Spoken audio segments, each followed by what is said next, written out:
साथियों, आमतौर पर बजट का फोकस इस बात पर रहता है कि सरकार का खजाना कैसे भरेगा। लेकिन ये बजट उससे बिल्कुल उल्टा है। लेकिन ये बजट देश के नागरिकों की जेब कैसे भरेगी, देश के नागरिकों की बचत कैसे बढ़ेगी और देश के नागरिक विकास के भागीदार कैसे बनेंगे, ये बजट इसकी एक बहुत मजबूत नींव रखता है। साथियों, इस बजट में रिफॉर्म की दिशा में महत्वपूर्ण कदम उठाए गए हैं। न्यूक्लियर एनर्जी में प्राइवेट सेक्टर को बढ़ावा देने का निर्णय बहुत ही ऐतिहासिक है। ये आने वाले समय में सिविल न्यूक्लियर एनर्जी का बड़ा योगदान देश के विकास में सुनिश्चित करेगा। बजट में रोजगार के सभी क्षेत्रों को हर प्रकार से प्राथमिकता दी गई है। लेकिन मैं दो चीजों पर ध्यान आकर्षित करना चाहूंगा। उन रिफॉर्म्स की मैं चर्चा करना चाहूंगा जो आने वाले समय में बहुत बड़ा परिवर्तन लाने वाले हैं। एक, इंफ्रास्ट्रक्चर स्टेटस देने के कारण भारत में बड़े शिप्स के निर्माण को बढ़ावा मिलेगा। आत्मनिर्भर भारत अभियान को गति मिलेगी और हम सब जानते हैं कि शिप बिल्डिंग ये सर्वाधिक रोजगार देने वाला क्षेत्र है। उसी प्रकार से देश में टूरिज्म के लिए बहुत संभावना है। महत्वपूर्ण 50 टूरिस्ट डेस्टिनेशन, वहां पर जो होटल्स बनाएंगे, उस होटल को पहली बार इंफ्रास्ट्रक्चर के दायरे में लाकर टूरिज्म पर बहुत बल दिया है। इससे हॉस्पिटैलिटी सेक्टर को, जो रोजगार का बहुत बड़ा क्षेत्र है, और टूरिज्म जो रोजगार का सबसे बड़ा क्षेत्र है, एक प्रकार से चारों तरफ रोजगार के अवसर पैदा करने वाला एक क्षेत्र को ऊर्जा देने वाला काम करेगा। आज देश विकास भी विरासत भी इस मंत्र को लेकर चल रहा है। इस बजट में भी इसके लिए भी बहुत महत्वपूर्ण और ठोस कदम उठाए गए हैं।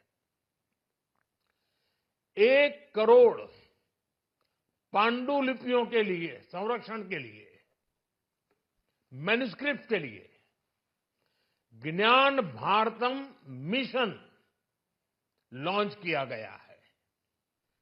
साथ ही भारतीय ज्ञान परंपरा से प्रेरित एक नेशनल डिजिटल रिपोजिटरी बनाई जाएगी। यानी टेक्नोलॉजी का भरपूर उपयोग किया जाएगा और हमारा जो परंपरागत ज्ञान है उसमें से अमृत निचोड़ने का भी काम होगा। साथियों, बजट में किसानों के लिए जो घोषणा हुई है वो कृषि क्षेत्र और समूची ग्रामीण अर्थव्यवस्था में नई क्रांति का आधार बनेगी। पीएम धन धान्य कृषि योजना के तहत 100 जिलों में सिंचाई और इंफ्रास्ट्रक्चर का डेवलपमेंट होगा। किसान क्रेडिट कार्ड की लिमिट 5 लाख तक होने से उन्हें ज्यादा मदद मिलेगी। साथियों, अब इस बजट में 12 लाख रुपए तक की आय को टैक्स से मुक्त कर दिया गया है। सभी आय वर्ग के लोगों के लिए टैक्स में भी कमी की गई है। इसका बहुत बड़ा फायदा हमारे मिडिल क्लास को, नौकरी पेशे करने वाले, जिनकी आय बंधी हुई है, ऐसे लोगों को, मिडिल क्लास को इससे बहुत बड़ा लाभ होने वाला है। उसी प्रकार से जो नए नए प्रोफेशन में आए हैं, जिनको नए नए जॉब मिले हैं, इनकम टैक्स की ये मुक्ति उनके लिए एक बहुत बड़ा अवसर बन जाएगी।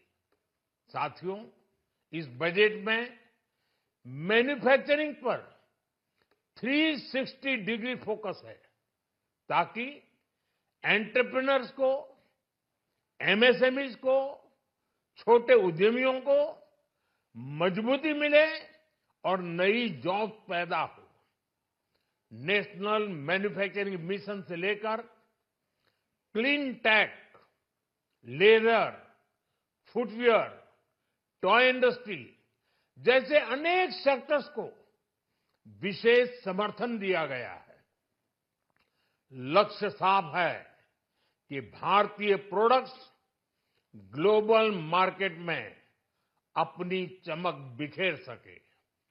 साथियों, राज्यों में इन्वेस्टमेंट का एक वाइब्रेंट कॉम्पिटिटिव माहौल बने, इस पर बजट में विशेष जोर दिया गया है। एमएसएमईज और स्टार्टअप के लिए क्रेडिट गारंटी को दोगुना करने की घोषणा भी हुई है।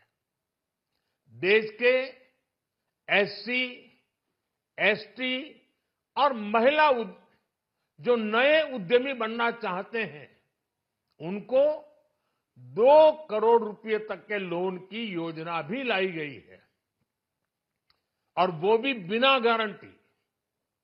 इस बजट में न्यू एज इकोनॉमी को ध्यान में रखते हुए गीग वर्कर्स के लिए बहुत बड़ी घोषणा की गई है।